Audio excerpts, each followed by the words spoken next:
আসবেন ঘুরতে তাদের জন্য মহা বিপদ সংকেত কি জানেন?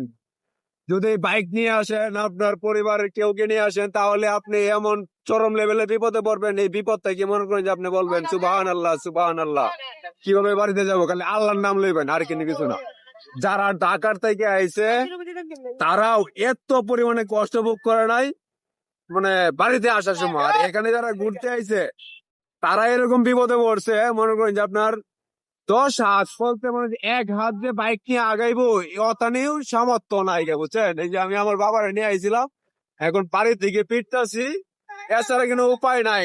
এত পরিমাণে এখানে ভিড় আপনার এই পুরা রমজানে যে 30টা দিন গেছে, 30 দিনের চাপ একদিনে দিয়ে দিছে। মনে হয় যে আপনি মানুষ ছাড়া আর কিন্তু কিছু নাই, আর বাইক আর অটো ছাড়া আর কিন্তু কিছু নাই। আশা করি কেউ এই মুহূর্তে আসবেন না, লাগে 10 দিন পরে আসেন ঘুরে যান কিন্তু বাইপাসে। কিন্তু এখন যদি আসেন তাহলে আপনার জন্য মহা বিপদ সংকেত। এর লাগে এই যে আমরা যে ঘূর্ণিঝড় দেয় না মহা, যেমন যে অত সংকেত অত সংকেত, এর থেকে আর চরম লেভেলের সংকেত দেওয়া আছে এখানে। আপনারা সর্বোচ্চ এই 4 দিনের জন্য কেউ আসবেন না।